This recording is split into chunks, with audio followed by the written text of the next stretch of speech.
ಸನ್ಮಾನ್ಯ ಅಧ್ಯಕ್ಷರೇ, ನಿನ್ನೆನೂ ನಾನು ಕೂಡ ಉತ್ತರ ಕರ್ನಾಟಕದಲ್ಲಿ ಆಗಿರ್ತಕ್ಕಂಥ ಫ್ಲಡ್ಡಲ್ಲಿ ಮಳೆ ಏನು ಹಾನಿಯಾಗಿದೆ ಅದರ ಬಗ್ಗೆ ನಾನು ಸದನದ ಗಮನವನ್ನು ಸೆಳೀತಾ ಇದ್ದೆ. ಆ ಸಂದರ್ಭದಲ್ಲಿ ನಾನು ಇವತ್ತು ಸರಿಯಾದಂಥ ಪರಿಹಾರವನ್ನು ಕೊಟ್ಟಿಲ್ಲ ಅನ್ನೋ ಪ್ರಶ್ನೆ ಅಲ್ಲಿಗೆ ನಿಂತಿತ್ತು. ನಾನು ಇವತ್ತು ಹೇಳ್ತಾ ಇದ್ದೀನಿ, ಫ್ಲಡ್ ಆದಂಥ ಸಂದರ್ಭದಲ್ಲಿ ಜನ ಸಂಕಷ್ಟದಲ್ಲಿರ್ತಾರೆ. ಮನೆಗೆ ನೀರು ನುಗ್ಗಿರುತ್ತೆ, ಮನೆಯಲ್ಲಿರೋ ಆಹಾರ ಪದಾರ್ಥ ಎಲ್ಲ ಹಾಳಾಗಿರುತ್ತೆ, ಮಲಗೋಕ್ಕೂ ಅವ್ರಿಗೆ ಜಾಗ ಇರಲ್ಲ. ನಾವೇನೋ ಗಂಜಿ ಕೇಂದ್ರ ಅಂತ ಓಪನ್ ಮಾಡ್ತೀರಿ, ಅಲ್ಲಿ ಯಾರ ಕೈಲಿ ಇರೋಕ್ಕಾಗುತ್ತೆ? ನಾವೇ ಹೋಟ್ಲಿಗೆ ಹೋದರೆ 3 ದಿನ ಇರೋಕ್ಕಾಗಲ್ಲ. ಆ ಗಂಜಿ ಕೇಂದ್ರದಲ್ಲಿ ಹೆಂಗಿರ್ತದೆ, ಮಕ್ಕಳು ಮರಿ ಎಲ್ಲ ಹಾಕ್ಕೊಂಡು ಒಟ್ಟೊಟ್ಟಿಗೆ ನಾನು ಹೋಗಿದ್ದೀನಿ. ಆಗ ನಾನು ರೆವಿನ್ಯೂ ಮಿನಿಸ್ಟರ್ ಆಯ್ದಾಗ ಒಟ್ಟೊಟ್ಟಿಗೆ 100 ಜನ 200 ಜನ ಸಾಧ್ಯನ ಅಧ್ಯಕ್ಷರು? ಇರೋಕ್ಕಾಗಲ್ಲ. ಅದು ಅಂಥ ಸಂದರ್ಭದಲ್ಲಿ ಸರ್ಕಾರ ಇಮಿಡಿಯೇಟಾಗಿ ಅವರಿಗೆ ಪರಿಹಾರ ಕೊಡಬೇಕು. ನೀವು ಕೊಟ್ಟಿಲ್ಲ ಅಂತ ನಾನು ಹೇಳ್ತಾ ಇದ್ದೀನಿ. ಘೋಷಣೆ ಮಾಡೋದೇ ಲೇಟ್ ಮಾಡ್ತೀರಾ. ಇನ್ನು ಪರಿಹಾರ ಕೊಡೋದಂತೂ 6 ತಿಂಗಳು 8 ತಿಂಗಳು 10 ತಿಂಗಳು ಮಾಡಿದ್ದೀರಾ. ಅದನ್ನು ನಾನು ಪ್ರಶ್ನೆ ಮಾಡೋದು. ಅದು ಕೇಳ್ಬೋದು ಅವರು. ನೀವೇನು ನಿಮ್ಮ ಸರ್ಕಾರ ಇದ್ದಾಗ ಏನು ಮಾಡಿದ್ದೀರಾ, ನಿಮ್ಮ ಸರ್ಕಾರ ಇದ್ದಾಗ ಕೊಟ್ಟಿದ್ದೀರಾ ಅಂತ.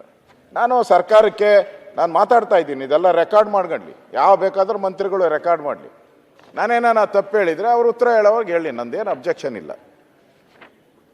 2 ಸರ್ಕಾರಗಳು ನಾನು ಹೇಳೋದು 2013ರಿಂದನೂ ಸಿದ್ದರಾಮಯ್ಯನವ್ರ ಸರ್ಕಾರ ಇತ್ತು, ಈಗ ಸಿದ್ದರಾಮಯ್ಯನವ್ರ ಸರ್ಕಾರ ಇದೆ.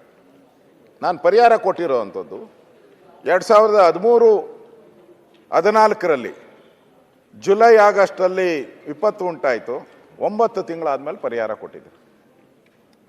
2014-15ರಲ್ಲಿ ಮುಂಗಾರು ಬರ, ಜುಲೈ ಆಗಸ್ಟಲ್ಲಿ ಅನಾಹುತ ಆಯಿತು. ಅದನ್ನು 8 ತಿಂಗಳು ಬಿಟ್ಟು ಕೊಟ್ಟಿದ್ದಾರೆ. 2015-16ರಲ್ಲಿ ಮುಂಗಾರು ಬರ, ಅದು 7 ತಿಂಗಳು ಬಿಟ್ಟು ಕೊಟ್ಟಿದ್ದಾರೆ. ಹಿಂಗೆ ಹೇಳ್ತಾ ಹೋಗ್ತಾ ಇದ್ದರೆ 2016-17ರಲ್ಲಿ ಹಿಂಗಾರು ಬರ 8 ತಿಂಗಳು. ಅಂದರೆ ಪರಿಹಾರ ಕೊಡಬೇಕಾಗಿದ್ರೂ ಕೂಡ 8 ತಿಂಗಳು ತಗೊಂಡಿದ್ದಾರೆ. ಅಧ್ಯಕ್ಷರು, ನಮ್ಮನ್ನು ಕೇಳ್ಬೋದು, ನೀವು ಸರ್ಕಾರ ಮಾಡಿದ್ದೀರಿ. ನಾವು 3.5 ವರ್ಷ 4 ವರ್ಷ ಸರ್ಕಾರ ಮಾಡಿದ್ರಿ. ಆ ಸಂದರ್ಭದಲ್ಲಿ ಕುಮಾರಸ್ವಾಮಿ ಅವ್ರ ಸರ್ಕಾರ ಆದಮೇಲೆ ನಾವು ಮಾಡಿದ್ರಿ. 2019-20ರಲ್ಲಿ ಆಗಸ್ಟಲ್ಲಿ ಪ್ರವಾಹ ದೊಡ್ಡ, ನಾನೇ ರೆವಿನ್ಯೂ ಮಿನಿಸ್ಟರ್ ಆಗಿದ್ದೆ. ಸೆಪ್ಟೆಂಬರಲ್ಲಿ ವಿಪತ್ತು ಉಂಟಾಯಿತು. ಅಕ್ಟೋಬರ್ ತಿಂಗಳಲ್ಲಿ 2 ತಿಂಗಳಲ್ಲಿ ಪರಿಹಾರ ಕೊಟ್ಟಿದ್ದೀನಿ. ಇದು ದಾಖಲೆ. ನಾನು ದಾಖಲೆನೂ ನಿಮ್ಗೆ ಕಳಿಸ್ಕೊಡ್ತೀನಿ, ಚೆಕ್ ಮಾಡ್ಕೊಳ್ಳಿ. ಅವರು 2 ತಿಂಗಳಲ್ಲಿ ಕೊಟ್ಟಿದ್ದೀನಿ. ನಾನು 22ರಲ್ಲೂ ಕೂಡ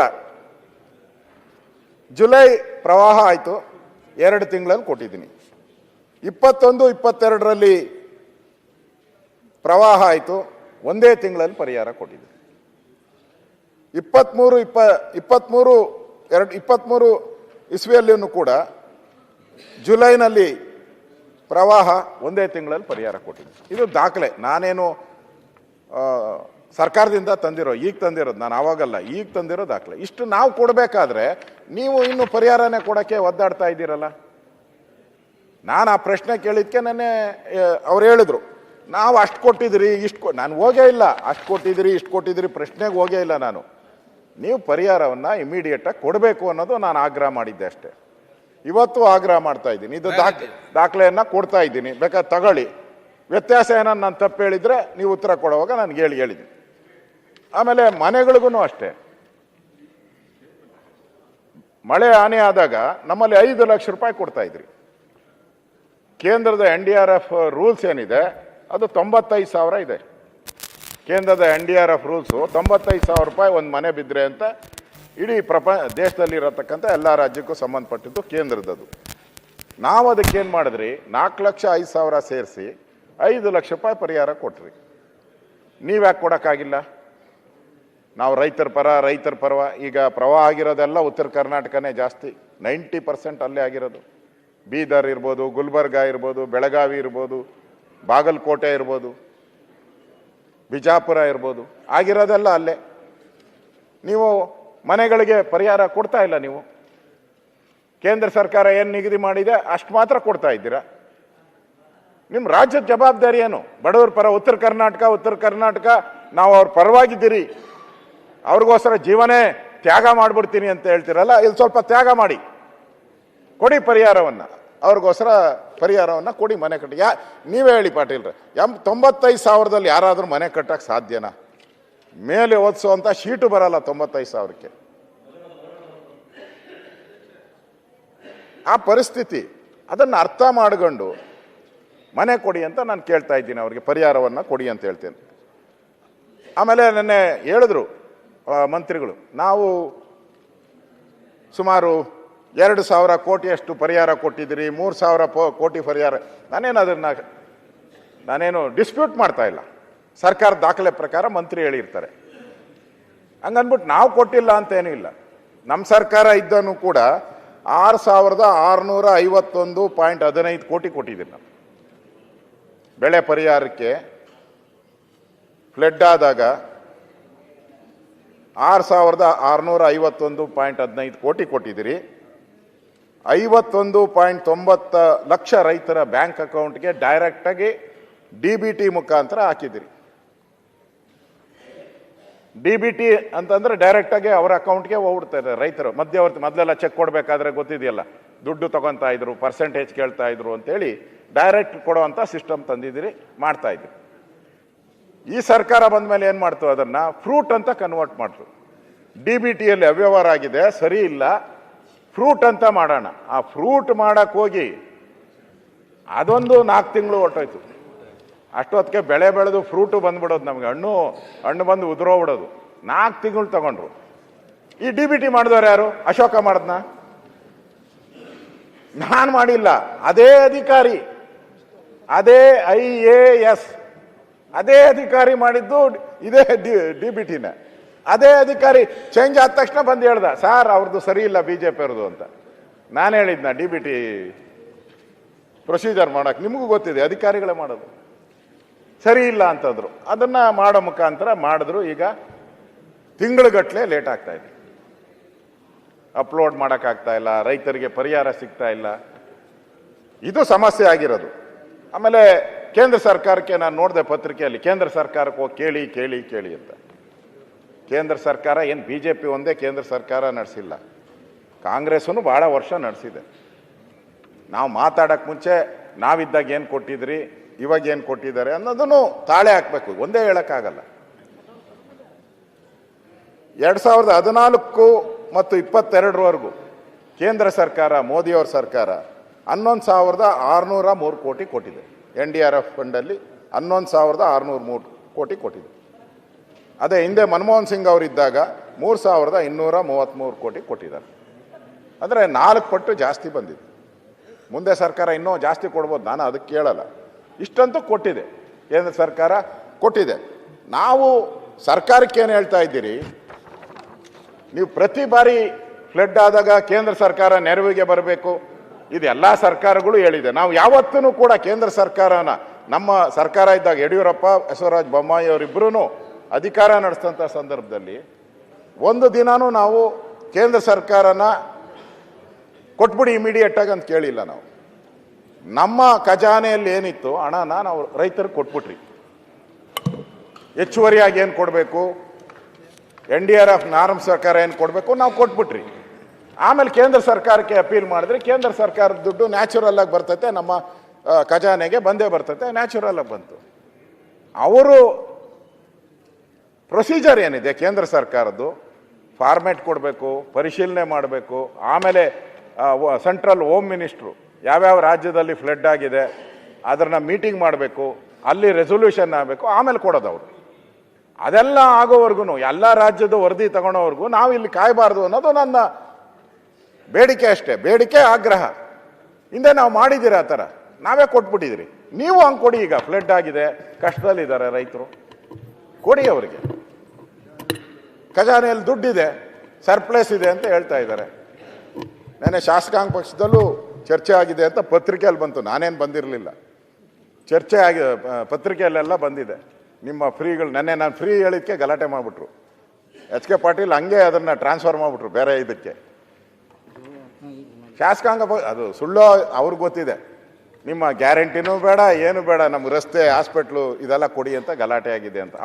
ಅವ್ರ ಪಾರ್ಟಿ ವಿಚಾರ, ನಾನು ಅದಕ್ಕೇನು ಎಂಟ್ರಿ ಆಗಲ್ಲ. ನಮಗೆ ಇಲ್ಲಿ ಪರಿಹಾರವನ್ನು ಕೊಡಿ ಅನ್ನೋದು ಅಷ್ಟೇ. ನಾನು ಕೂಡ ಅಧ್ಯಕ್ಷರೇ, ನಾನು ಈ ಫ್ಲಡ್ ಆದಾಗ ನಾನು ಕೂಡ ಹೋಗಿದ್ದೆ. 4-5 ಜಿಲ್ಲೆಗಳಿಗೆ ನಾನು ನಮ್ಮ ಅಧ್ಯಕ್ಷರು ಎಲ್ಲ ತಂಡ ಮಾಡ್ಕೊಂಡು ಹೋಗಿದ್ರಿ. ಅಪ್ಪರ್ ಕೃಷ್ಣ ಬೇಸಿನಲ್ಲೂ ಕೂಡ ಆಗಿದೆ. ಕಲಬುರಗಿ, ಬೀದರ್, ಬಿಜಾಪುರ, ಬಾಗಲಕೋಟೆ, ಯಾದಗಿರಿ ಇಲ್ಲಿ ಜಿಲ್ಲೆಯಲ್ಲಿ ಪ್ರವಾಸ ಮಾಡಿದ್ರಿ ನಾವು. ಸುಮಾರು 117ಕ್ಕೂ ಹೆಚ್ಚು ಹಳ್ಳಿಗಳು ಜಲಾವೃತ ಆಗಿದೆ, ಮುಳುಗೋಗಿದೆ. ತಾವು ನೋಡಿದ್ದೀರ ಟಿ ವಿನಲ್ಲಿ. ಡ್ಯಾಮ್ ಇದನ್ನು ದಾಟಬೇಕಾದ್ರೆ ಭಾಳಷ್ಟು ಜನ ಕಾರಲ್ಲಿ ಹೋಗ್ಬೇಕಾದ್ರೂ ಒಳಗಡೆ ಹೋಗಿದ್ದಾರೆ, ಟ್ರ್ಯಾಕ್ಟ್ರಲ್ಲೂ ಹೋಗಿದ್ದಾರೆ, ಮೋಟ್ರ್ ಬೈಕರು ಅಂತೂ ಲೆಕ್ಕ ಇಲ್ಲಷ್ಟು ಜನ ನೀರಿಗೆ ಹೋಗಿದ್ದು ಅನಾಹುತ ಆಗಿದೆ ನಾನು ನೋಡಿದ್ದೆ. ಇಂಥ ಸಂದರ್ಭದಲ್ಲಿ ನಾನು ಹೋಗಿದ್ದೆ. ಅಲ್ಲಿ ಸುಮಾರು 56 ಜನ, ನಮ್ಮ ಸರ್ಕಾರ ಕೊಟ್ಟಿರೋ ಅಂಕಿ ಅಂಶದ ಪ್ರಕಾರ 56 ಜನ ಸತ್ತಿದ್ದಾರೆ ಅಂತೇಳಿ. ಜಾನುವಾರುಗಳು 461 ಜಾನುವಾರುಗಳು ಸತ್ತಿದೆ. ಸುಮಾರು 20,000ಕ್ಕೂ ಹೆಚ್ಚುಗಳು ಮನೆ ಹಾನಿಯಾಗಿದೆ. ಬೆಳೆ ಹಾನಿ 14.58 ಲಕ್ಷ ಹೆಕ್ಟೇರ್ ಅಷ್ಟು ಬೆಳೆ ಹಾನಿ ಆಗಿದೆ. ಅದರಲ್ಲಿ ಹತ್ತಿ, ಮೆಕ್ಕೆಜೋಳ, ಹೆಸರುಕಾಳು, ತೊಗರಿ ಇವೆಲ್ಲನೂ ಆಗಿದೆ. ರಸ್ತೆಗಳು ಕೂಡ 8,462 ಕಿಲೋಮೀಟರ್ ರಸ್ತೆ ಹಾಳಾಗಿದೆ. ಶಾಲೆಗಳು 2,890 ಶಾಲೆಗಳು ಹಾಳಾಗಿದೆ. ವಿದ್ಯುತ್ ಕಂಬಗಳು 45,771 ವಿದ್ಯುತ್ ಕಂಬಗಳು ಹಾನಿಯಾಗಿದೆ ಅಧ್ಯಕ್ಷರೇ.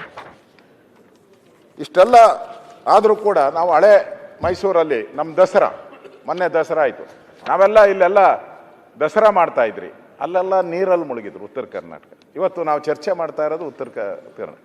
ನಾವಿಲ್ಲಿ ದಸರಾ ಮಾಡಿ ಹಬ್ಬ ಆಚರಣೆ ಮಾಡ್ತಾ ಇದ್ರೆ ಅಲ್ಲಿ ಬೀದರು, ಕಲಬುರ್ಗದೆಲ್ಲ ನೀರಲ್ಲಿದ್ರು.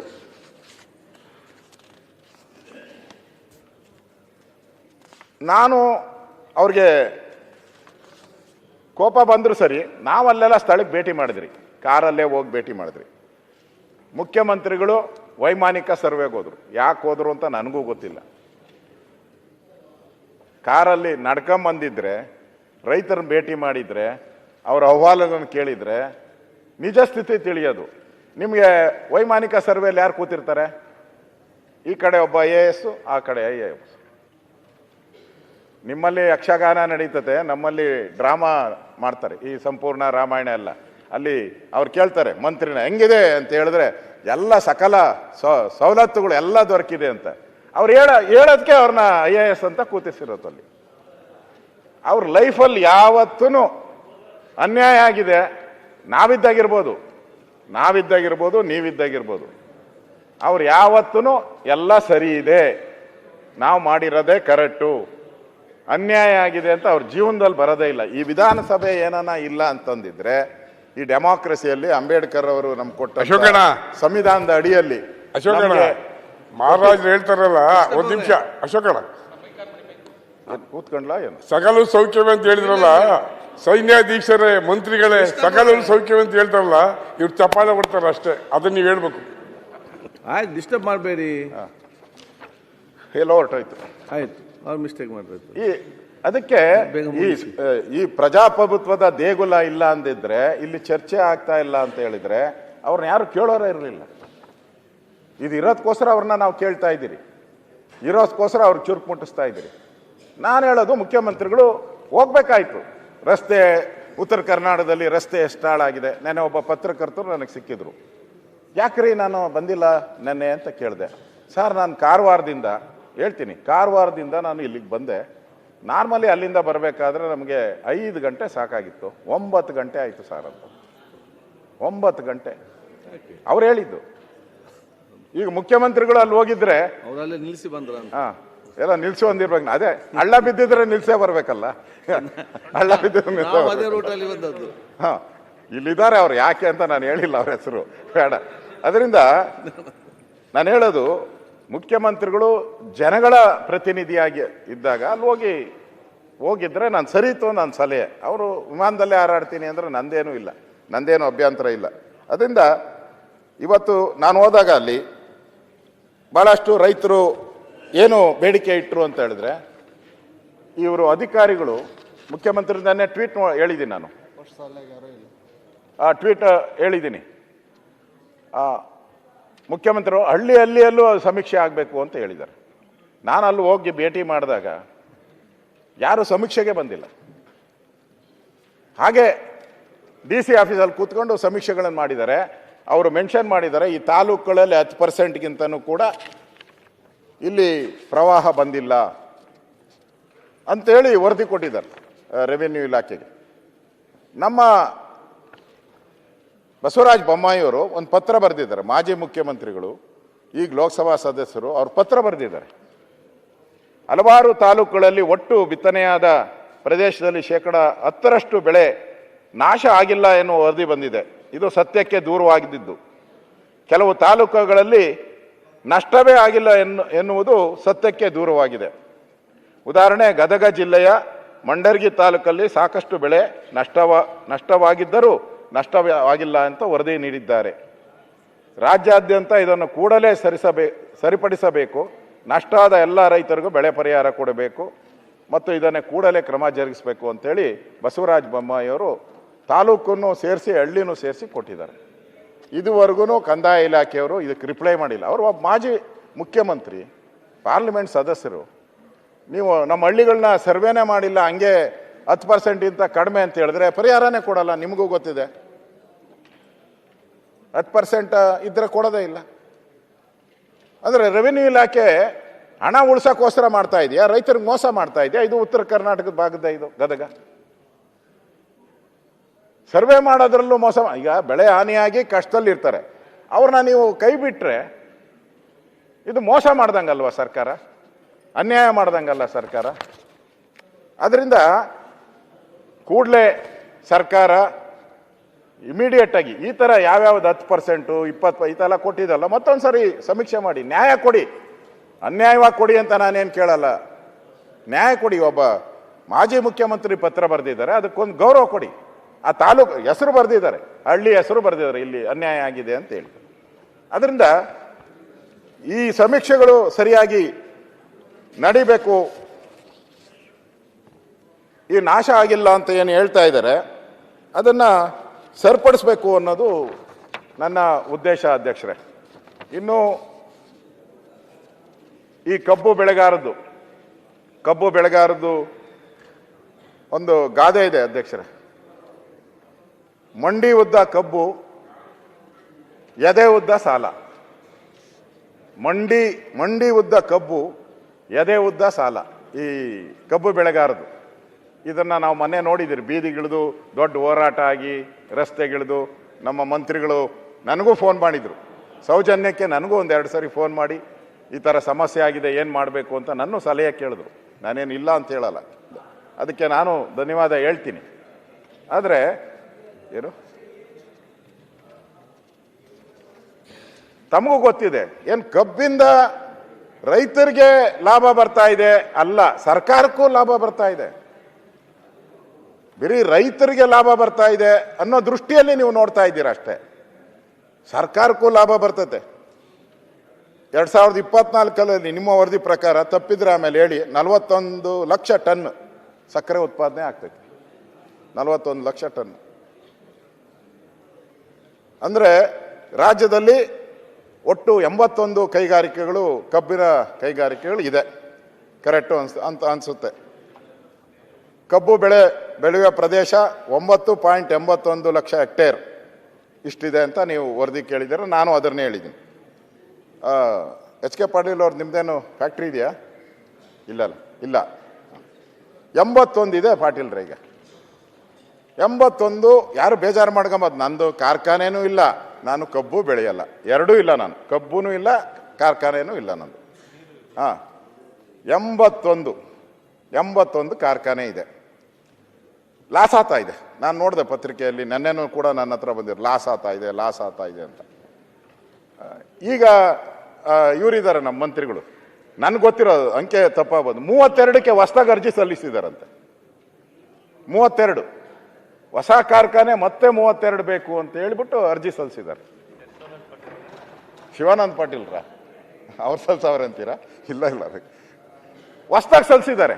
ಲಾಸ್ ಆಗ್ತಾ ಇದೆ, ಅನ್ಯಾಯ ಆಗ್ತಾ ಇದೆ, ನಡ್ಸಕ್ಕಾಗ್ತಾ ಇಲ್ಲ ಕಾರ್ಖಾನೆ. ಮತ್ತೆ ಹೊಸದಾಗಿ ಅರ್ಜಿ ಸಲ್ಲಿಸಿದ್ದಾರೆ, ಹೊಸ ಕಾರ್ಖಾನೆಗಳು ಬೇಕು ಅಂತೇಳಿ.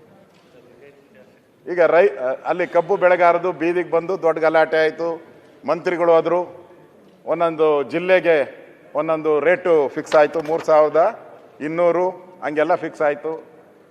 ಆಮೇಲೆ ಕೇಳಿದೆ ನಾನು, ಅಲ್ಲಿ ಇಳುವರಿ ಮೇಲೆ ಅದನ್ನು ಫಿಕ್ಸ್ ಮಾಡಿದ್ದೀರಿ, 1 ಟನ್ಗೆ ಎಷ್ಟು ಸಕ್ಕರೆ ಉತ್ಪಾದನೆ ಆಗುತ್ತೆ ಅದರ ಮೇಲೆ 5%, 10%, 11% ಅದ್ರ ಉತ್ಪಾದನೆ ಮೇಲೆ ಮಾಡಿದ್ದೀನಿ ಅಂತ ಹೇಳ್ತಾ ಇದ್ದಾರೆ. ನಾನು ನೆನ್ನೆನೇ ಹೇಳಿದ್ದೀನಿ, ನಾವು ತಾವಿದ್ರೋ ಗೊತ್ತಿಲ್ಲ, ಕೋರ್ಟ್ ಆದೇಶ ಇದೆ, ನಾವು ಏನಾದರೂ ಹೆಚ್ಚುವರಿ ಕೊಡಬೇಕಾದ್ರೆ ಅದು ರಾಜ್ಯ ಸರ್ಕಾರದ ಜವಾಬ್ದಾರಿ ಅಂತ ಕೋರ್ಟ್ ಆರ್ಡರ್ ಮಾಡಿದೆ. UPA ವರ್ಸಸ್ ಒಬ್ಬ ಅಪ್ಲೈ ಮಾಡಿದವರ ವಿಚಾರವಾಗಿ ಆಗಿದೆ. ಅದನ್ನು ರಾಜ್ಯ ಸರ್ಕಾರ ಫಿಕ್ಸ್ ಮಾಡಬೇಕಾಯಿತು. ಇಲ್ಲಿ ನನಗೆ ಪ್ರಶ್ನೆ ಬರೋದು, ಈ ಅವರು ರೈತರು ಕೇಳ್ತಾ ಇರೋದು 70-30% ಏನೋ ಮಾದರಿ ಕೇಳ್ತಾ ಇದ್ದಾರೆ ಅವರು. ರಂಗರಾಜನ್ ಇದು ಕೇಳ್ತಾ ಇದ್ದಾರೆ ಅವರು. ಇಲ್ಲಿ ರೈತರು ಹೇಳ್ತಾ ಇದ್ದಾರೆ ನಮಗೆ ಲಾಸ್ ಆಗ್ತಾ ಇದೆ ಅಂತ ರೈತರು ಹೇಳ್ತಾ ಇದ್ದಾರೆ, ಫ್ಯಾಕ್ಟ್ರಿ ಮಾಲೀಕರು ಇಬ್ಬರು ಲಾಸ್ ಆಗ್ತೈತೆ ಅಂತ ಹೇಳ್ತಾರೆ. ನೀವು ಜಡ್ಜಾಗಿ ಕೂತಿದ್ದೀರ, ಈಗಲ್ಲಿ ಸತ್ಯ ನಿಮಗೂ ಗೊತ್ತಿರುತ್ತೆ. ಹೇಳಿ ನಿಮಗೆ ಕೊಡ್ತೀನಿ ನಾನು, ಕಿತಾಪತಿ ಮಾಡೋರು ಕೊಡಲ್ಲ ಅಷ್ಟೇ. ಇಬ್ಬರಿಗೂ ಲಾಸ್ ಆಗ್ತಾ ಇರೋದು ನಿಜ. ಅದಕ್ಕೆ ಕಾರಣ ಕೇಂದ್ರ ಸರ್ಕಾರ. ಕೇಂದ್ರ ಸರ್ಕಾರ ಏನ್ ಮಾಡಬೇಕಾಗಿತ್ತು, ಒಂದ್ ನಿಮಿಷ, ಕಿತಾಪತಿ ಸರ್, ಇದೇ ಕಿತಾಪತಿ ಸರ್. ನೀವು ಕೇಳ್ತಾ ಅಲ್ಲ, ಅವರು ಬೇಡ ಅಶೋಕಣ್ಣ, ಅಪೋಸಿಷನ್ ಲೀಡರ್ ಅಶೋಕಣ್ಣ ಬೇಡ, ಇವರಿಗೆ ಅವಕಾಶ ಬೇಡ. ಅಂತ ಹೇಳಿದ್ರೆ ನೀವು ಕಿತಾಪತಿ ಮಾಡಕ್ಕೆ ಶುರು ಮಾಡಿದ್ರಿ ಏನು? ಕಿತಾಪತಿ ಮಾಡ್ತಾರೆ ಅಶೋಕಣ್ಣ, ನೀವು ಮಾತಾಡಿ. ಅಪೋಸಿಷನ್ ಲೀಡರ್ ಈಲ್ಡ್ ಆದಾಗ ತಾವ್ ಎದ್ ನಿಂದಿರ್ತಿದ್ರೆ ತಾವ್ ಆ ಕಡೆ ಕೂತ್ಬಿಡಿ, ಇವ್ರು ಈ ಕಡೆ ಕುಂದಿರ್ಲಿ. ಇವೇನ್ ಕಷ್ಟ ಇದೆ? ನಾನು ಹೇಳ್ತಾ ಇದ್ದೀನಿ ಕೇಳಿ ಸ್ವಾಮಿ. ಇಲ್ಲ ನಾನು ಹೇಳ್ತಾ ಇಲ್ಲ. ಅದಕ್ಕೆ ಅಶೋಕ್ ಅವರಿಗೆ ನಿರಾಣಿಯವರೊಂದು ಹೈಕೋರ್ಟಿಗೆ ಕೇಸ್ ಹಾಕಿದ್ದಾರೆ. ಅದಕ್ಕೆ ಒಂದು ಸಪ್ಲಿಮೆಂಟ್ರಿ ಕಳಿಸಿದೆ ನಾನು ಅವರಿಗೆ. ಅವರೇ ಹೇಳ್ತಾ ಇದ್ದಾರೆ ಕಾರ್ಖಾನೆ ಅವ್ರಿಗೆ ಏನೇನು ಹಾನಿ ಆಗ್ತಾ ಇದೆ ಅಂತೇಳಿ ಹೈಕೋರ್ಟ್ನಲ್ಲಿ. ಸ್ವಲ್ಪ ನಿಂದರೆ ಸಿದ್ದು, ಒಂದ್ ನಿಮಿಷ ನಿಂದ. ಅದನ್ನ ಹೇಳ್ರಿ ನೀವು. ಎಲ್ಲಾ ಸಕ್ಕರೆ ಫ್ಯಾಕ್ಟ್ರಿ ಓನರ್ ಹೋಗ್ಯಾರ, ನಿರಾಣಿ ಒಬ್ರು ಕಾಂಗ್ರೆಸ್ ಅವರು ಹೋಗ್ಯಾರ. ನೀವ್ ಹೇಳಾಕೆರೆ ಕೊಟ್ರೆ ಚಲೋ ಅಲ್ಲ. ನಿಮ್ಗೆ ಅವರಿಗೆ ಅಲ್ಲಿ ಏನಿದೆ ನನಗೆ ಗೊತ್ತಿಲ್ಲ. ಒಬ್ಬರದ ಹೆಸರು ಹೇಳ್ಬೇಡ್ರಿ. ಆಯ್ತಪ್ಪ, ಎಲ್ಲಾರು ಆಯ್ತಾ? ಕರ್ನಾಟಕ ಕೇಂದ್ರ ಹೆಸರು ಹೇಳ್ತೀರಿ. ಕೇಂದ್ರ ಇದು ಈ ರಾಜ್ಯಕ್ಕೆ ಕೊಟ್ಟ ಕೊಡ್ತಾರೆ. FRP ಉತ್ತರ ಪ್ರದೇಶ ಕೊಡೋದೈತಿ, ಮಹಾರಾಷ್ಟ್ರ ಕೊಡೋದೈತಿ. ಅವ್ರು ಹೆಂಗ್ ಕೊಡಕ್ ರೇಟ್ ಸಾಧ್ಯ ಕದೆ, ಇವ್ರು ಯಾಕೆ ಕೊಡಂಗಿಲ್ಲ? ಸರ್ಕಾರ ಅಲ್ಲಿ ಸ್ಥಳೀಯ ಸರ್ಕಾರ ಕೊಡ್ತಾರ. ಅದು ನಾನು ಹೇಳುವಾಗ ಹೇಳ್ತೀನಿ, ನೀವು ಕೂತ್ರೆ ನಾನು ಉತ್ತರ ಹೇಳ್ತೀನಿ. ಬೇಡ ಅಶೋಕಣ್ಣ, ನೀವು ಮಾತಾಡೋಣ. ಅಶೋಕಣ್ಣ ಮಾತಾಡೋಣ. ಗೊತ್ತಿಲ್ಲ, ಒಂದ್ ನಿಮಿಷ. ಎಲ್ಲರೂ ಅಂತ ಹೇಳಿ ಇಲ್ಲ, ಎಲ್ಲಾರು ಅಂತ ಹೇಳಿ ಬಿಡೋಣ. ಸಿಸ್ಮಾದವ್ರು ಹೋಗಿದ್ದಾರೆ, ಸಿಸ್ಮಾದವ್ರ ಜೊತೆ ನಿರಾಣಿ ಮೇನ್ ಪಿಟಿಷನರ್. ಅದಕ್ಕೆ ಅವ್ರಿಗೆ ಒಂದ್ ಸ್ವಲ್ಪ ವೈಯಕ್ತಿಕ ದ್ವೇಷನೂ ಇದೆ. ಇಲ್ಲ ಅವ್ರಿಗೆ, ನಿಮಗಲ್ಲ, ಅವ್ರವ್ರಿಗೆ. ಅದು ನನಗೆ ಲೋಕಲ್ ಜಿಲ್ಲೆ ಅಲ್ಲ, ನಮ್ಗೆ ಗೊತ್ತಿದೆ ಅವ್ರಿಗೆ ಏನಿದೆ ಅನ್ನೋದು. ಅಲ್ಲಿ 2 ವಿಚಾರ ಇದೆ. MSP ಶುಗರ್ ರೇಟನ್ನು ಎನ್ಹಾನ್ಸ್ ಮಾಡಿ ಅಂತೇಳಿ 7 ವರ್ಷದಿಂದ ಎಲ್ಲ ಕಾರ್ಖಾನೆಯವರು ಹೋರಾಟ ಮಾಡ್ತಾ ಇದ್ದಾರೆ. ಅದು 31 ರೂಪಾಯಿ ಇದ್ದಿದ್ದನ್ನು ಹೆಚ್ಚಿಗೆ ಮಾಡಿರಿ ಅನ್ನೋದು ಒಂದು ಬೇಡಿಕೆ. ಹೆಚ್ಚಿಗೆ ಮಾಡಿದರೆ ನಾವು ರೈತರಿಗೆ ಸಹಾಯ ಮಾಡಲಿಕ್ಕೆ ಆಗ್ತದೆ ಅಂತೇಳಿ ಅವರೊಂದು ಪಿಟಿಷನ್ನಲ್ಲೇ ಬರೆದಿದ್ದಾರೆ. ಅದು 31 ಇದ್ದಿದ್ದು ಯಾವ ಬೇಸಿಸ್ ಮೇಲೆ ನೀವು ಬೇರೆ ಮಾಡ್ಬೋದು ಅಂದರೆ, ಕಮರ್ಷಿಯಲ್ಗೆ ಒಂದು ರೇಟ್ ಮಾಡಿ, ಡೊಮೆಸ್ಟಿಕ್ಕಿಗೆ ಒಂದು ರೇಟ್ ಮಾಡಿ. ಆ ಕಮರ್ಷಿಯಲ್ ಶುಗರ್ ತಗೊಳ್ತಕ್ಕಂಥವ್ರು, ಚಾಕ್ಲೇಟ್ನವರು, ಕೋಕೋ ಕೋಲಾದವರು, ಜೊತೆಗೆ ನಿಮಗೆಲ್ಲ ಗೊತ್ತಿದೆ, ಎಲ್ಲ ಸ್ವೀಟ್ ಇಂಡಸ್ಟ್ರಿಯವ್ರು, ಏನು ಬೇಕ್ರಿಯವ್ರು ಇದ್ದಾರಲ್ಲ, ಅವ್ರು ತಗೊಂಡು ಲಾಭ ಮಾಡ್ಕೊಳ್ತಾ ಇದ್ದಾರೆ. 1 kg ಸಕ್ಕರೆಯಲ್ಲಿ 1 kg ಅಡಲ್ಟ್ರೇಷನ್ ಮಾಡ್ತಾರೆ ಅವರು. ಅಂದರೆ ಕವ ಹಾಕ್ಬೋದು, ಬೇರೆ ಹಾಕ್ಬೋದು, ಏನೇನು ಆ ಥರ ಅವ್ರು ಲಾಭ ಮಾಡ್ತಾ ಇದ್ದಾರೆ. ಈಗ ಹ್ಯಾಂಗೆ ನಾವು ಸಿಲಿಂಡರ್ನಲ್ಲಿ ಡೊಮೆಸ್ಟಿಕ್ ಸಿಲಿಂಡ್ರಿಗೆ ಒಂದು ರೇಟ್ ಇಟ್ಟಿದ್ದೀವಿ, ಕಮರ್ಷಿಯಲ್ ಸಿಲಿಂಡ್ರಿಗೆ ಒಂದು ರೇಟ್ ಇದ್ದೀವಿ. ಇದು ಒಂದು ಸಮಸ್ಯೆ. ಇಥಿನಾಲ್ನಲ್ಲಿ ರೇಟನ್ನು ಇವತ್ತು ಎನ್ಹಾನ್ಸ್ ಮಾಡಿ ಅಂಥೇಳಿ ಕಳೆದ 5 ವರ್ಷದಿಂದ ಅವರು ಮನವಿ ಮಾಡ್ತಾ ಇದ್ದಾರೆ ಇಥಿನಾಲ್ ರೇಟನ್ನು. ಯಾಕೆಂದರೆ 70 ರೂಪಾಯಿ ಅವ್ರಿಗೆ ಕೊಡ್ತಾರೆ 1 ಲೀಟ್ರಿಗೆ. ಅದು ಹಾಕೋದು ಪೆಟ್ರೋಲ್ನಲ್ಲಿ ಬ್ಲೆಂಡ್ ಮಾಡಿ 100 ರೂಪಾಯಿ. ಲಾಭ ಯಾರಿಗೆ ಹೋಗ್ತಾ ಇದೆ ಅದನ್ನು ಆಮೇಲೆ ವಿಚಾರ ಮಾಡೋಣ. ಇದು 2ನೇ ವಿಚಾರ. ಎಕ್ಸ್ಪೋರ್ಟ್ ಕೂಡ ಕಳೆದ 2-3 ವರ್ಷದಿಂದ ಬ್ಯಾನ್ ಮಾಡ್ತಾ ಇದ್ದಾರೆ. ಎಕ್ಸ್ಪೋರ್ಟ್ ಕೋಟಾ ಹೆಚ್ಚಿಗೆ ಮಾಡಿದರೆ ಖಂಡಿತ ಕಾರ್ಖಾನೆ ಮಾಲೀಕರಿಗೂ ಲಾಭ ಆಗ್ತದೆ. ಆಮೇಲೆ ಬೇಕಾದ್ರೆ ನೀವು ತಾವು ಹೇಳಿದ್ರಲ್ಲ, ರಂಗರಾಜನ್ ಸಮಿತಿ ವರದಿ ಬಂದ ಮೇಲೆ ನಾವು ಅದನ್ನು ವಿಚಾರ ವಿನಿಮಯ ಮಾಡ್ಬೋದು. ಈ 3 ಸಲಹೆಯನ್ನು ಕೇಂದ್ರ ಸರ್ಕಾರ ಒಪ್ಪಿದರೆ ಇಡೀ ದೇಶದಲ್ಲಿ ಇರ್ತಕ್ಕಂಥ ಸಕ್ಕರೆ ಕಾರ್ಖಾನೆಗಳು ಬದುಕ್ತಾವೆ, ನಮ್ಮೂ ಅಷ್ಟೇ ಅಲ್ಲ. ಇದು ನಮ್ಮ ಸೌತ್ ಇಂಡಿಯಾದಲ್ಲಿ ಇದಷ್ಟೇ ಪಿಟಿಷನ್ ಅಲ್ಲ, ಇದು ನಾರ್ತ್ ಇಂಡಿಯನ್ ಕಾರ್ಟ್ ಏನು ಮಹಾರಾಷ್ಟ್ರ ಹಿಡ್ಕೊಂಡು ಯು ಪಿ ತನಕ ಅವರು ಕೂಡ ಇದನ್ನೇ ಫೈಟ್ ಮಾಡ್ತಾ ಇದ್ದಾರೆ. ಅದನ್ನೊಂದು ಸ್ವಲ್ಪ ನೀವು ಡೆಲಿಗೇಷನ್ ಕರ್ಕೊಂಡು ಹೋದರೆ ನಾವು ಬಂದು ಕನ್ವಿನ್ಸ್ ಮಾಡ್ತೀವಿ. ಅವಾಗ ರೈತರಿಗೆ ಏನು ಕೊಡ್ಬೋದು ನಾವು ಕೊಡ್ಲಿಕ್ಕೆ ಸಾಧ್ಯ ಇದೆ. ಈ ರೈತರು ಕಷ್ಟದಲ್ಲಿದ್ದಾರೆ, ಇದರಲ್ಲಿ ಎರಡು ಮಾತಿಲ್ಲ. ಅಧ್ಯಕ್ಷರೇ, ಈಗ ನಿನ್ನೆನೂ ಕೂಡ ನನಗೆ ಕಬ್ಬು ಬೆಳೆಗಾರರ ರೈತರ ವಿಚಾರವಾಗಿ ಬಂದಿದೆ. ಬೆಲ್ಲದ ಏನಾಯ್ತದು, ಯಾಕೆ ಕಪ್ಪು ಬಟ್ಟಿ? ಇವತ್ತು ಲಿಂಗಾಯತರ ಮೇಲೆ ಏನು ದೌರ್ಜನ್ಯ ಆಗಿತ್ತು, ಆ ದೌರ್ಜನ್ಯದ ಕರಾಳ ದಿನ ಇವತ್ತು ಒಂದು ವರ್ಷ ಆಯ್ತು ಲಿಂಗಾಯತರ ಮೇಲೆ ದೌರ್ಜನ್ಯ ಆಗಿ. ಅದ್ರ ಮೇಲೆ ಸರ್ಕಾರ ಒಂದು ವಿಚಾರಣಾ ಆಯೋಗ ಮಾಡಿತ್ತು. ಆಯ್ತು, ಈಗ ಬಿಡಿ. ನೋಡಿ ಆಯ್ತು, ಈಗ ಮತ್ತೆ ಅಶೋಕ್ ಅವ್ರೆ, ನೀವೇ ಕೇಳಿದ್ದು ಸರ್ಕಾರ ಹೇಳಿ ಏನು ಆಕ್ಷನ್ ಆಯ್ತು. ಯಾವುದೇ ಒಂದು ನೋಡಿ, ನೀವೆಲ್ಲ ಸೀನಿಯರ್ ಮೆಂಬರ್ಸ್ ಇದ್ದೀರಿ, ಒಂದು ನಿಯಮ ಇದೆ, ನಾವು ಮಾಡ್ತೇವೆ. ಆಯ್ತು, ನಿಯಮ ಇದೆ, ಯಾಕೆ ಈ ರೀತಿ ಮಾಡ್ತೀರಿ? ಯಾವಲ್ಲ ಸೀನಿಯರ್ ಮೆಂಬರ್ಸ್ ಗೊತ್ತಿದೆ. ಈಗ ಕರಿಪಟ್ಟಿ ಹಾಕಿದ್ದು ಅದಕ್ಕೆ ಸರಿ ಅಲ್ಲ. ನೋಡಿ, ನೀವು ಡೆಪ್ಯೂಟಿ ಲೀಡರ್ ಆಗಿದ್ದೀರಿ, ನಿಮಗೆ ಗೊತ್ತಿದೆ ಒಂದು ಸರ್ಕಾರ ಅದಕ್ಕೆ ಬಗ್ಗೆ ಹೇಳಿ ಅದು ಮತ್ತೆ ಚರ್ಚೆ ಮಾಡುವ. ಈಗ ಇದನ್ನು ಕಟ್ಟಿಯನ್ನು ಮಾಡಿ ಯಾವಾಗ ಚರ್ಚೆ ಆಯ್ತು, ಒಂದು ಕ್ಲಿಯರ್ ಮಾಡಿ. ಯಾವಾಗ ಚರ್ಚೆ ಕೊಡ್ತೀರಿ? ಆಯ್ತು, ಇದನ್ನು ಕೊಡ್ತೇನೆ. Your should be a model to others. ನೀವು ಬೇರೆಯವರಿಗೆ ಮಾದರಿ ಯಾವಾಗ ಚರ್ಚೆ ಕೊಡ್ತೇವೆ. ನೆಕ್ಸ್ಟ್ ಚರ್ಚೆಗೆ ಕೊಡಬೇಕು. ಹಾಗಾದ್ರೆ ಇದ್ರ ಬಗ್ಗೆ ಚರ್ಚೆ ಕೊಡ್ರಿ, ಚರ್ಚೆ ಕೊಡಿ, ಅವರು ತೆಗಿತಾರೆ. ಅಲ್ಲ, ಈಗ ನೆಕ್ಸ್ಟ್ ಮಾತಾಡ್ಲಿಕ್ಕೆ ಅವ್ರಿಗೆ ಇರುವಂತದ್ದು ಕಾನೂನು ಸಚಿವರೇ ಒಂದು ರೂಲ್ಸ್ ಅಂತ ಇದೆಯಲ್ಲ, ರೂಲ್ಸ್ ಅಂತ ಇರ್ತದೆ. ಅಧ್ಯಕ್ಷರೇ, ನೀವಿಲ್ಲಿ ಉಪಸಭಾ ಅಧ್ಯಕ್ಷರಾಗಿದ್ದೀರಿ, ಅವಾಗ ಎಷ್ಟು ಸಲ ಎದ್ದಿದ್ದೀರಿ ಗೊತ್ತಿದೆ ನಿಮ್ಗೆ? ಎಷ್ಟು ಕಪ್ಪಟ್ಟಿ ಹಾಕಿದ್ರಿ ಗೊತ್ತಿದೆಯಾ? ನಾನು ನೋಡಿದ್ದೀನಿ. ತಾವು ಗಮನಿಸಿರ್ತಕ್ಕಂಥದ್ದನ್ನು ನಾನು ಗಮನಿಸಿದೆ. ಆದರೆ ಸ್ನೇಹಿತರಾಗಿ ಅವ್ರಿಗೆ ಏನು ಅಂತ ಕೇಳಿಬಿಟ್ಟೆ, ನಾನು ಅಷ್ಟಕ್ಕೆ ಸುಮ್ಮನಾದೆ. ತಾವು ಗಮನಿಸಿದ್ದು ಈ ಸದನದ ಗೌರವವನ್ನು ಎತ್ತಿ ಹಿಡಿಬೇಕಾಗಿರ್ತಕ್ಕಂಥ ದೃಷ್ಟಿಯಿಂದ ನಿಯಮಗಳನ್ನು ತಾವು ನೋಡಿರೋದು ಮಾನ್ಯ ಬೆಲ್ಲದವ್ರ ಗಮನಕ್ಕೂ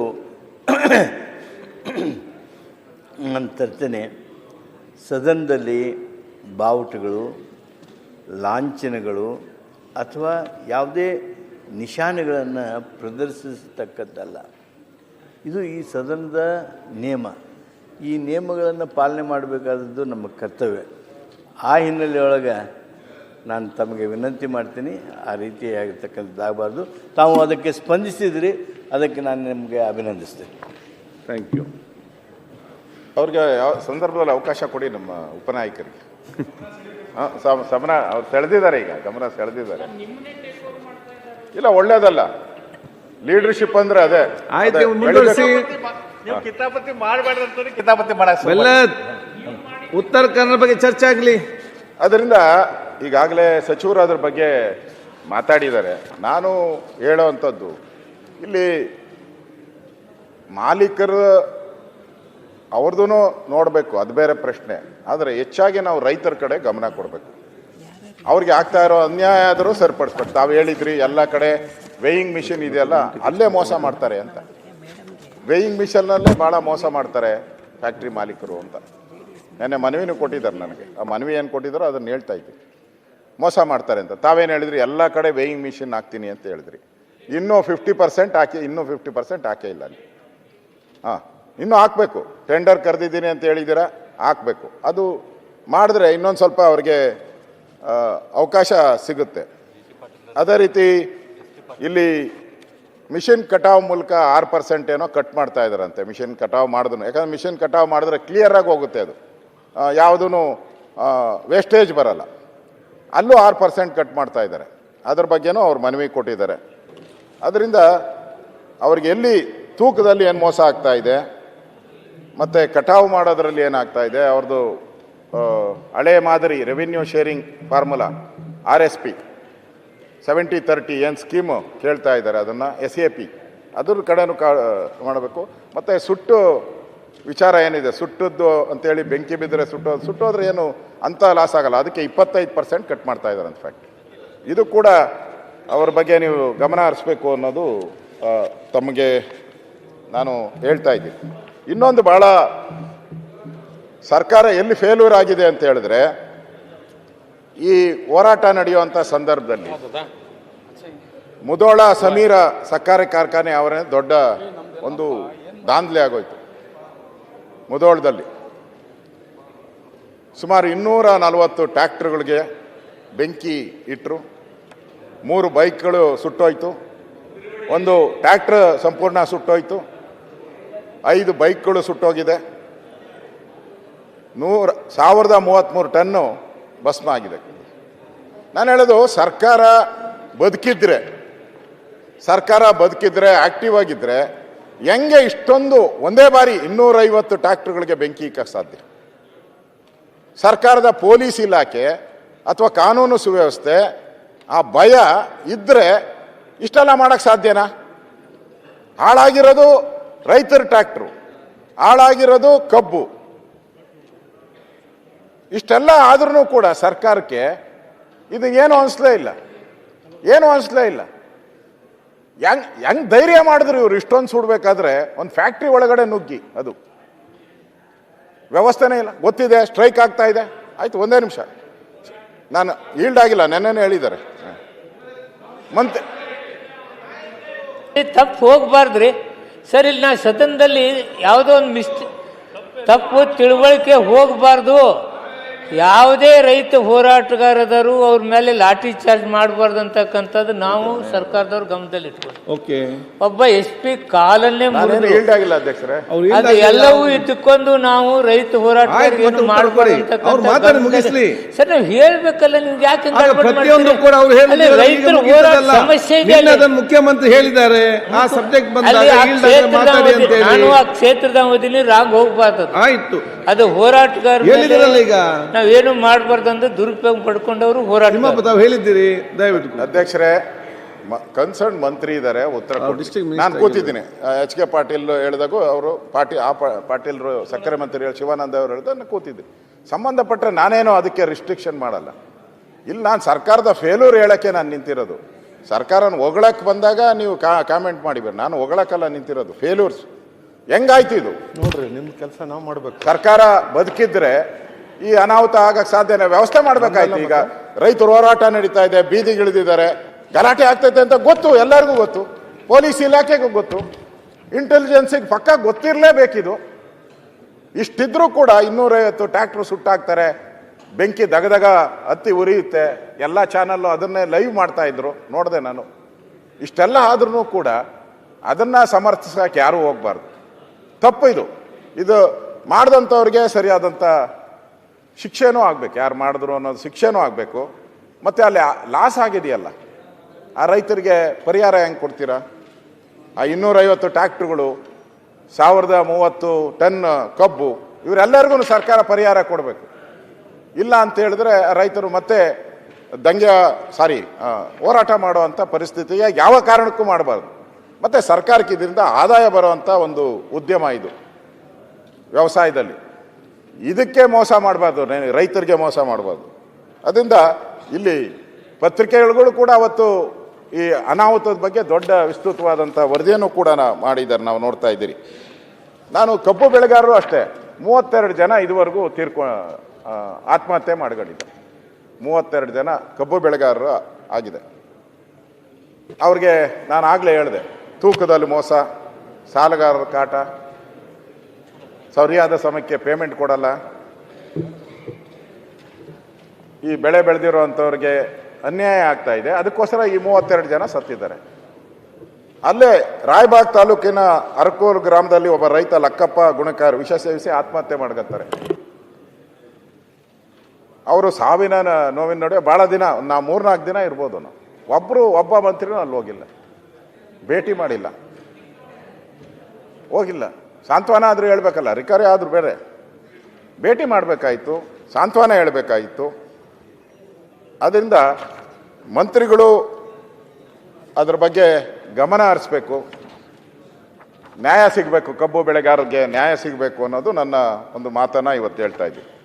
ಇನ್ನು ತುಂಗಭದ್ರಾ ಜಲಾಶಯದ ಬಗ್ಗೆ ಆ ತುಂಗಭದ್ರಾ ಜಲಾಶಯದ ಗೇಟು 2024 ಅವತ್ತು 19ನೇ ಗೇಟು ಒಡೆದೋಗ್ತೈತೆ. ನಮಗೂ ಗೊತ್ತಾಗ್ತದೆ. ನಾನು ಹೋಗಿದ್ದೆ, ಭೇಟಿ ಮಾಡಿದೆ. ನೀರೆಲ್ಲ ಹರಿದು ಆಂಧ್ರ ಪ್ರದೇಶಕ್ಕೆ ಹೋಗ್ತಾ ಇತ್ತು. ಪ್ರತಿ ವರ್ಷನೂ ಕೂಡ 2ನೇ ಬೆಳೆಗೆ ಅಲ್ಲಿ ಅವಕಾಶ ಸಿಗ್ತಾ ಇತ್ತು ರೈತರಿಗೆ, ಲಕ್ಷಾಂತರ ಎಕರೆ ರೈತರಿಗೆ. ಹೊರಟೋಯ್ತು. ನಾನು ಭೇಟಿ ಮಾಡಿದ್ದೆ, ಮಂತ್ರಿಗಳು ಭೇಟಿ ಮಾಡಿದ್ರು, ನೀರಾವರಿ ಮಂತ್ರಿ ಹೋಗಿ ಭೇಟಿ ಮಾಡಿದ್ರು. ಪ್ರಗತಿ 0. ನಾನು 3 ಬಾರಿ ಹೋಗಿದ್ದೀನಿ. ಅದಾದಮೇಲೆ ಅಲ್ಲಿ ರೈತರು ಒತ್ತಡ ಮಾಡಿದ್ರು, 2ನೇ ಬಾರಿ ಹೋದೆ. ಮೊನ್ನೆನೂ ಕೂಡ ಒಂದು 15 ದಿನದಿಂದ ಮತ್ತೆ ಆ ಮ್ಯಾನುಫ್ಯಾಕ್ಚರ್ ಮಾಡೋ ಸ್ಥಳಕ್ಕೆ ಹೋದೆ. ನಾನು ಹೋದಾಗ 12 ಕೋಟಿ ಇದು ಬಿಲ್ಲು, ಫಸ್ಟ್ ಬಿಲ್ ಕೊಟ್ಟಿದ್ದೀರಿ ಸರ್, ಇನ್ನೂ ದುಡ್ಡೇ ಕೊಟ್ಟಿಲ್ಲ ಅಂದರು. ಇವಾಗ ಕೊಟ್ಟಿದ್ದಾರೆ ಹೆಂಗೋ ಗೊತ್ತಿಲ್ಲ, ಅಧಿವೇಶನ ನಡೆದೆ, ಕೊಟ್ಟಿಲ್ಲ ಅಂತ ಹೇಳಿದ್ರು. ಒಟ್ಟು 65 ಕೋಟಿಗೋ ಏನೋ ಇದಾಗಿದೆ ಟೆಂಡರು, ಬಿಲ್ಲೇ ಕೊಟ್ಟಿಲ್ಲ. ಗೇಟ್ಗಳು ಮಾತ್ರ ಕೂತರಿಸ್ಬೇಕು ಅಂತ. ಅಲ್ಲಿ ಪಾದಯಾತ್ರೆ, ಹೋರಾಟ, ಬಂದು ದಿನನಿತ್ಯ ನಡೀತಾ ಇದೆ, ಇವತ್ತಿಗೂ ನಡೀತಾ ಇದೆ. ಲಕ್ಷಾಂತರ ಈ ರಾಜ್ಯಕ್ಕೆ ಆದಾಯ ಬರುವಂಥ ಜಿಲ್ಲೆಗಳಲ್ಲಿ ಇವತ್ತು 2ನೇ ಬೆಳೆ ಇಲ್ಲ. ನಾನು ಕೇಳಿದೆ ಅಧಿಕಾರಿಗಳನ್ನ, ಸಭೆ ಕರೆದು, ಏನೋ ಯಾವಾಗ ಕಂಪ್ಲೀಟ್ ಮಾಡ್ತೀರಪ್ಪ ಅಂದರು. ಮಾರ್ಚಲ್ಲಿ ಆಗ್ಬೋದು ಸರ್ ಅಂತದ್ದು. ಇವಾಗೇನೋ ಕುಂಡ್ರಸಕ್ಕೆ ಹೊರಟಿದ್ದಾರೆ ಒಂದೊಂದೇ ಗೇಟ್ನ. 33 ಗೇಟ್ ಮಾಡಬೇಕಾದ್ರೆ 30 ಗೇಟ್ ರಿಪೇರಿ. ನನಗನ್ಸುತ್ತೆ ಈ ಮಳೆಗಾಲ ಬಂದ್ರೂ ಆಗಲ್ಲ. 2ನೇ ಬೆಳೆ ಮುಂದಿನ ವರ್ಷದಕ್ಕೂ ಇಲ್ಲ ಅಂದರೆ 2 ಬೆಳೆ ಲಾಸ್ ಆಯಿತು. ಯಾರಿಂದ? ಈ ಸರ್ಕಾರದ ವಿಳಂಬ ನೀತಿಯಿಂದ ಆಯಿತು. ಈ ಸರ್ಕಾರ ಆ ರೈತರಿಗೆ ಮಾಡಿದಂಥ ಅನ್ಯಾಯದಿಂದ ಆಯಿತು. ಇದನ್ನ ನಾವು ಕೇಳ್ತಾ ಇದ್ದೀರಿ. ಈ ಥರ ನೀವು ಡಿಲೇ ಮಾಡ್ಕೊಂಡು ನಿಮ್ಮ ಹತ್ರ ಏನಾದ್ರು ಪ್ರಾಬ್ಲಮ್ ಇರಲಿ ಪರವಾಗಿಲ್ಲ, ನಾನು ಹೇಳ್ತೀನಿ, ಇನ್ನೂ ಇದೆ. ಈ ನೀರನ್ನು ಉಳಿಸಿದ್ರೆ ಇವತ್ತು ಕೋಟ್ಯಾಂತರ ರೂಪಾಯಿ ರೈತರಿಗೂ ಆದಾಯ ಬರ್ತಾ ಇತ್ತು, ಸರ್ಕಾರಕ್ಕೂ ಆದಾಯ ಬರ್ತಾ ಇತ್ತು. ನಾವು ಪದೇ ಪದೇ ಹೇಳ್ತೀರಿ, ರೈತರ ಆದಾಯ ಜಾಸ್ತಿ ಮಾಡಿದ್ರೆ ಸರ್ಕಾರಕ್ಕೂ ಬೆನಿಫಿಟ್ ಆಗ್ತದೆ. ಅದು ನಮ್ಮ ಉದ್ದೇಶ, ನಮ್ಮ ಮ್ಯಾನಿಫೆಸ್ಟೋದಲ್ಲೇ ಇದೆ, ಮಾಡಬೇಕು ಅಂತ. ಕೃಷಿ ಇಲಾಖೆದು ನೆನ್ನೆ ಓದಿದ್ದೀನಿ ನಾನು. ಕೃಷಿ ಇಲಾಖೆಯಲ್ಲಿ ಮೇನ್ ಇರೋದು ಅದೇ, ನಮ್ಮ ರೈತರಿಗೆ ಹೆಚ್ಚು ಆದಾಯ ಬರೋ ರೀತಿ ಮಾಡಬೇಕು. ಎಲ್ಲಿ ಮಾಡ್ತಾ ಇದ್ದೀರಾ? ಒಂದು ಗೇಟ್ ಮುಚ್ಚಕ್ಕೆ 1 ವರ್ಷ ತಗೊತಾ ಇದ್ದೀರಲ್ಲ, ಗೇಟ್ಗಳು ಮುಚ್ಚಕ್ಕೆ ಒಂದು ಡ್ಯಾಮ್. ಹಿಂದೆ KRS ಆದಾಗೂ ಕೂಡ ಬಸವರಾಜ ಬೊಮ್ಮಾಯಿ ಅವರಿದ್ದರು. ಇಮಿಡಿಯೇಟಾಗಿ ಅದನ್ನು ಎಲ್ಲ ಗೇಟ್ಗಳನ್ನು ಸರಿ ಮಾಡಿಸಿದ್ರು, ಹಣ ಬಿಡುಗಡೆ ಮಾಡಿದ್ರು. ಇಲ್ಲ, ಹಣ ಬಿಡುಗಡೆ ಮಾಡೋಕ್ಕೂ ಇವ್ರ ಹತ್ರ ಕಾಸಿಲ್ಲ. ಬಿಲ್ಲು 12 ಕೋಟಿ ಬಿಲ್ಲು ಇನ್ನೂ ಪೆಂಡಿಂಗ್ ಇದೆ. ಕೊಟ್ಟಿದ್ದಾರೋ ಹೆಂಗೋ ಗೊತ್ತಿಲ್ಲ. ನಾನು ಅಲ್ಲಿ ಹೋದಾಗಂತೂ ಕೊಟ್ಟಿಲ್ಲ ಕೊಟ್ಟಿಲ್ಲ ಕೊಟ್ಟಿಲ್ಲ ಕೊಟ್ಟಿಲ್ಲ ಅಂತ ಹೇಳೋದು. ಇದು ಸರ್ಕಾರ ಅಲ್ಲಿ ಉತ್ತರ ಕರ್ನಾಟಕದ ಭಾಗದ ರೈತರಿಗೆ ಮಾಡ್ತಾ ಇರೋ ಅನ್ಯಾಯ ಅಂತ ನಾನು ಹೇಳ್ತಾ ಇದ್ದೀನಿ. ಅದರಿಂದ ನಾನು ಸರ್ಕಾರಕ್ಕೆ ಡಿಮ್ಯಾಂಡ್ ಹೇಳ್ತಾ ಇದ್ದೀನಿ. ಈಗ 2ನೇ ಬೆಳೆ ಲಾಸ್ ಆಗಿದೆ, ಬೆಳೆ ಬೆಳೀತಾ ಇಲ್ಲ. ಅವರು ಹೋರಾಟಗಳು ನಡೀತಾ ಇದೆ, ಇವತ್ತಿಗೂ ನಡೀತಾ ಇದೆ. 1000 ಜನ ಹೋರಾಟ ಮಾಡ್ತಾ ಇದ್ದಾರೆ, ಪಾದಯಾತ್ರೆಗಳು ಎಲ್ಲ ಮಾಡ್ತಾ ಇದ್ದಾರೆ. ನಾನು ಸರ್ಕಾರಕ್ಕೆ ಹೇಳೋವಂಥದ್ದು, ಇದಕ್ಕೆ 25,000 ಪ್ರತಿ ಎಕರೆಗೆ 25,000 ಪರಿಹಾರ ಕೊಡಿ. ನೀವು ಮಾಡಿದ ಮಿಸ್ಟೇಕಿಂದ ಇವತ್ತು ರೈತರಿಗೆ ಬೆಳೆ ಹಾನಿ ಆಗ್ತಾ ಇದೆ. 25,000 ರೂಪಾಯಿ ಪರಿಹಾರವನ್ನು ಆ ಉತ್ತರ ಕರ್ನಾಟಕದ ಜನಕ್ಕೆ, ಆ ಭಾಗದ ಜನಕ್ಕೆ ಕೊಡಬೇಕು. ಅನ್ಯಾಯ ಹೋಗ್ತಾ ಇದೆ, ಆಂಧ್ರಾಗೆ ಹೋಗ್ತಾ ಇದೆ, ಆಂಧ್ರದಿಂದ ಸಮುದ್ರಕ್ಕೆ ವೇಸ್ಟ್ ಆಗಿ ಹೋಗ್ತಾ ಇದೆ. ಇಲ್ಲಿ ಭಾಳ ಜನ ಮಾತಾಡ್ತಾರೆ, ಕಾವೇರಿದೇನಾದರೂ 1 ತೊಟ್ಟು ನೀರು ಹೆಚ್ಚು ಕಮ್ಮಿ ಆದರೂ ಎಷ್ಟು ಗಲಾಟೆಗಳು ಆಗ್ತೈತೆ ಅಂತೇಳಿ. ಅದೇ ಥರ ಇದನ್ನು ನೋಡಬೇಕಲ್ಲ, ಕಾವೇರಿ ಥರ ಈ ತುಂಗೇನೂ ನೋಡಬೇಕಲ್ಲ. ಇಲ್ಲಿ ಆಗ್ತಾ ಇರೋವಂಥ ರೈತರಿಗೆ ಆಗ್ತಾ ಇರೋ ನೋವನ್ನು ನೋಡಬೇಕಲ್ಲ. ವಿಧಾನಸಭಾ ಅಧಿವೇಶನ ಬೆಳಗಾವಿಯಲ್ಲಿ ನಡೀತಾ ಇದೆ, ಇವಾಗಾದರೂ ಇದ್ರ ಬಗ್ಗೆ ಚರ್ಚೆ ಆಗಬೇಕಲ್ಲ. ಯಾಕೆ ಗೇಟು ಯಾವಾಗ ಮುರಿದೋಯ್ತು, ಯಾವಾಗ ಕೂತರಿಸ್ತೀರಾ, ಎಷ್ಟು ಹಣ ಬಿಡುಗಡೆ ಮಾಡಿದ್ದೀರಾ ಕೊಡಬೇಕಲ್ಲ ಮಂತ್ರಿಗಳು. ಇಲ್ಲ, ಮಂತ್ರಿಗಳಿಗೆ ಅದಿಲ್ಲೇ ಇಲ್ಲ. ಅವ್ರು ಪೂರ್ತಿ ಬೆಂಗಳೂರು ಡೆಲ್ಲಿಯಲ್ಲೇ ಕೂತಿದ್ದಾರೆ ನೀರಾವರಿ ಮಂತ್ರಿ. ಡೆಲ್ಲಿ ಬೆಂಗಳೂರು ಬಿಟ್ಟು ಎಲ್ಲೂ ಹೋಗಿದ್ದು ಕಾರಣ. ಇಲ್ಲಿಗಂತೂ ನಾನು ವಿರೋಧ ಪಕ್ಷದ ನಾಯಕನಾಗಿ 3 ಬಾರಿ ಹೋಗಿದ್ದೀನಿ. ಅವ್ರು 1 ಬಾರಿ ಏನೋ ಹೋಗಿದ್ದನ್ನು ನೋಡಿದ್ದೀನಿ ಅಷ್ಟೇ, ಹೋಗಿಲ್ಲ ಅವರು. ಮತ್ತು ಉತ್ತರ ಕರ್ನಾಟಕದ ಅಭಿವೃದ್ಧಿ ಆಗಬೇಕು ಹಣ ಎಲ್ಲ ಆಗ್ತೈತೆ, ಹಣನೇ ಬಿಡುಗಡೆ ಮಾಡಿಲ್ಲ. ಸರ್ಕಾರದ ಯೋಗ್ಯತೆಗೆ ಹಣ ಬಿಡುಗಡೆ ಮಾಡಿಲ್ಲ. 12 ಕೋಟಿ ಅಭಿವೃದ್ಧಿ ಹೆಂಗಾಗ್ತೈತೆ? ಇದು ಭಾಳ ಮೋಸ ಮಾಡ್ತಾ ಇದ್ದಾರೆ ಅಧ್ಯಕ್ಷರೇ ಉತ್ತರ ಕರ್ನಾಟಕ. ಇದು ಒಂದು ಎಕ್ಸಾಂಪಲ್. ನೀರಿನ ವಿಚಾರವಾಗಿ ಬೇರೆದೇನೋ ಒಂದು ಸ್ವಲ್ಪ ಹೆಚ್ಚು ಕಮ್ಮಿ ಆಗಲಿ, ನೀರಿನ ವಿಚಾರವಾಗಿ ನೀರು ಹಾಳಾಗ್ತಾ ಇದೆ, ಅನ್ಯಾಯ ಆಗ್ತಾ ಇದೆ ಅಂತ ನೀರಿಗೂ ವ್ಯವಸಾಯಕ್ಕೂ ಕೊಡುವಂಥ ಯೋಗ್ಯತೆಯನ್ನು ಇವತ್ತು ಸರ್ಕಾರ ಕಳ್ಕೊಂಡಿದೆ. ಅದಕ್ಕೋಸ್ಕರ ನಾನು ಈ ಪದವನ್ನು ಉಪಯೋಗ ಮಾಡ್ತಾ ಇದ್ದೀನಿ ಅಧ್ಯಕ್ಷರೇ. ಭಾಳ ಪ್ರಮುಖವಾಗಿ ಈಗ ಉತ್ತರ ಕರ್ನಾಟಕದ ಅಸಮತೋಲನದ ಬಗ್ಗೆ ಮಾತಾಡಿದ್ರು. ಡಾಕ್ಟರ್ ನಂಜುಂಡಪ್ಪ ವರದಿ 2007-8ರಲ್ಲಿ ನಂಜುಂಡಪ್ಪ ವರದಿ ಬರ್ತೈತೆ. ಆ ವರದಿ ಬಂದು ಅತಿ ಹೆಚ್ಚು ಭಾಗ ಅಲ್ಲಿರೋ ಅಂಥದ್ದು ಈ ನಂಜುಂಡಪ್ಪ ವರದಿಯಲ್ಲಿ ಅತಿ ಹಿಂದುಳಿದ ವರ್ಗ, ಅತಿ ಹಿಂದುಳಿದ ಜಿಲ್ಲೆಗಳು, ತಾಲೂಕುಗಳು ಅಂತ ಮೆನ್ಷನ್ ಆಗ್ತದೆ. ಮಾನ್ಯ ಮುಖ್ಯಮಂತ್ರಿಗಳು ಉತ್ತರ ಕರ್ನಾಟಕದ ಬಗ್ಗೆ ಕೊನೆಯಲ್ಲಿ ಚರ್ಚೆ ಹಾಕಂತಾರಲ್ಲ, ಕೊನೆಯಲ್ಲಿ ಚರ್ಚೆ ಮಾಡಿ ಕೊನೆ ದಿನ ಉತ್ತರ ಕೊಟ್ಟು ಓಡಬೇಕು, ಎಸ್ಕೇಪ್. ಅವಾಗ ಒಂದು ಮಾತು ಹೇಳಿದ್ರು ಮುಖ್ಯಮಂತ್ರಿಗಳು, ನಾನು ಉತ್ತರ ಕರ್ನಾಟಕಕ್ಕೆ ನ್ಯಾಯ ಕೊಡ್ತೀನಿ, ತಾರತಮ್ಯವನ್ನು ಹೋಗಲಾಡಿಸ್ತೀನಿ, 6 ತಿಂಗಳ ಒಳಗಾಗಿ ಅರ್ಥಶಾಸ್ತ್ರರೊಬ್ಬರ ಅಧ್ಯಕ್ಷತೆಯಲ್ಲಿ ಉನ್ನತಾಧಿಕಾರಿ ಸಮಿತಿ ರಚನೆ ಮಾಡಿ 6 ತಿಂಗಳಲ್ಲಿ ವರದಿ ಕೊಟ್ಬಿಡ್ತೀನಿ. 6 ತಿಂಗಳು, 6 ತಿಂಗಳಲ್ಲಿ ಆಯಿತು. ಪ್ರೊಫೆಸರ್ ಎಂ ಗೋವಿಂದರಾವ್ ಅಧ್ಯಕ್ಷತೆಯಲ್ಲಿ ಉನ್ನತ ಪ್ರಾಧಿಕಾರ ಆಯಿತು. 6 ತಿಂಗಳಾಯಿತು, 12 ತಿಂಗಳಾಯಿತು. 6 ತಿಂಗಳಲ್ಲಿ ವರದಿ ಬರಬೇಕಾಗಿತ್ತು. 6 ತಿಂಗಳು ವರದಿನೂ ಬಂದಿಲ್ಲ. ಈಗ 12 ತಿಂಗಳಾಯಿತು, ವರದಿನೂ ಇಲ್ಲ. ನಾನು ಮೊನ್ನೆ ಫೋನ್ ಮಾಡಿದ್ದೆ ಇಲಾಖೆಗೆ. ನಾನು ಈ ಸರಿ ಎಲ್ಲ ಇಲಾಖೆ ಸೆಕ್ರೆಟರಿಗೂ ಫೋನ್ ಮಾಡಿದ್ದೀನಿ. ನಾನು ಏನಪ್ಪ ಸ್ಥಿತಿ ಅಂತೇಳಿ ಅವ್ರು ಕೇಳಿದೆ. ಇನ್ನೂ ಮ್ಯಾಚಪ್ ಮಾಡ್ತಾ ಇದ್ದೀರಿ ಸರ್ ಅಂತ, ಮೇಕಪ್ ಮಾಡ್ತಾ ಇದ್ದೀರಿ ಸರ್ ಅಂತ. ಈ ಸಿನಿಮಾ ಮಾಡಬೇಕಾದ್ರೆ ಮೇಕಪ್ ಮಾಡ್ತಾರಲ್ಲ, ಕೊನೆ ಎಂಡಿಂಗ್, ಆ ಮೇಕಪ್ ಮಾಡ್ತಾ ಇದ್ದೀನಿ. ಮೇಕಪ್ ಮಾಡೋದು ಯಾವಾಗ, ವರದಿ ಬರೋದು ಯಾವಾಗ ಬರೋದು? ಮುಖ್ಯಮಂತ್ರಿಗಳು 6 ತಿಂಗಳಂತ ಇಲ್ಲಿ ಹೇಳ್ಬಿಟ್ರು, ವಿಧಾನಸಭೆಯಲ್ಲಿ ಇಲ್ಲೇ ಹೇಳಿದ್ರು. ಎಲ್ಲಿ ವರದಿನೂ ಇಲ್ಲ, ಉತ್ತರ ಕರ್ನಾಟಕ ಅಭಿವೃದ್ಧಿನೂ ಇಲ್ಲ. ಅಧ್ಯಕ್ಷ, ನಾವು ಚರ್ಚೆ ಮಾಡಿ ಪ್ರತಿ ಸರಿ ಮಾಡ್ತೀರಿ, ಎಲ್ಲ ಕಡೆ ದಿನನಿತ್ಯ ಕೂಗು, ಈಗ ಉತ್ತರ ಕರ್ನಾಟಕ ಸಪರೇಟ್ ಆಗಬೇಕು, ಈ ಥರದ್ದೆಲ್ಲ ನಾವು ನೋಡ್ತಾ ಇದ್ದೀವಿ. ಯಾಕೆ ಇದೆ delay? Because of delay. Any project ಉತ್ತರ ಕರ್ನಾಟಕ ಡಿಲೇ. ಹೇಳ್ತೀನಿ ಈಗ ಅದನ್ನ ಡಿಲೇ ಹೆಂಗ್ ಮಾಡ್ತಾರೆ ಅಂತೇಳಿ. ಇದೊಂದರಲ್ಲಿ ಡಿಲೇ ಆಯ್ತಲ್ಲ. ಈಗ ಗೋವಿಂದರಾವ್, ಸನ್ಮಾನ್ಯ ಗೋವಿಂದರಾವ್ ಅವ್ರದ್ದು ವರದಿ ಇನ್ನೂ ಬಂದಿಲ್ಲ. ಅವ್ರದ್ದು ಮತ್ತೆ ಮುಖ್ಯಮಂತ್ರಿಗಳು ಹೇಳ್ಬೇಕು, ಅವ್ರು ಮತ್ತೆ ಏನು ಸಮಯ ಕೊಡಬೇಕಲ್ಲ. ಈಗ 6-12 ತಿಂಗಳಾದ್ಮೇಲೆ ಇನ್ನೊಂದು 6 ತಿಂಗಳು ಕೊಡಬೇಕು. ಹಿಂಗೆ ಆದಮೇಲೆ ಅಷ್ಟೊತ್ತಿಗೆ ಸರ್ಕಾರನೇ ಇರಲ್ಲ, ನಾವು ಗೊತ್ತಿಲ್ಲ. ಅದಕ್ಕೆ ನಿಮಗೆ ನಾನು ಉತ್ತರ ಕರ್ನಾಟಕದ ಕಾಳಜಿ ಇದೆ, ನನಗಿದೆ ಅಂತ ಪದೇ ಹೇಳ್ತಾರೆ ಸರ್ಕಾರ, ಮುಖ್ಯಮಂತ್ರಿಗಳು. ಇದರಲ್ಲಿ ನಾನು ಹೇಳಿದೆ ಅವಾಗ ಗೇಟು, ಸನ್ಮಾನ್ಯ ಸಭಾಧ್ಯಕ್ಷರೇ, ಗೇಟ್ ರಿಪೇರಿ ಮಾಡೋದ್ರಲ್ಲಿ ಅವರು ಮಾಡಕ್ಕಾಗಿಲ್ಲ. ತುಂಗಭದ್ರಾ ಗೇಟು ಒಂದು ಉದಾಹರಣೆ ನಾನು ಕೊಟ್ಟಿದ್ದೀನಿ. 2ನೇ ಉದಾಹರಣೆ ಪ್ರೊಫೆಸರ್ ಗೋವಿಂದರಾವ್ ಅವ್ರದ್ದು ಉದಾಹರಣೆ ನಾನು ಕೊಡ್ತಾ ಇದ್ದೀನಿ. ಇಲ್ಲೇ ಮುಖ್ಯಮಂತ್ರಿಗಳು ಹೇಳಿದ್ದು, ಇದೇ ಸದನದಲ್ಲಿ ಇಲ್ಲೇ ಹೇಳಿದ್ರು. ಇನ್ನ ಅದಕ್ಕೇನು ಉಪ್ಪು ಖಾರ ಏನೂ ಇಲ್ಲ, ಹುಳಿನೂ ಇಲ್ಲ, ಸಭಾಧ್ಯಕ್ಷರೇ ಏನೂ ಇಲ್ಲ. ಪ್ರೊಫೆಸರ್ ಗೋವಿಂದರಾವ್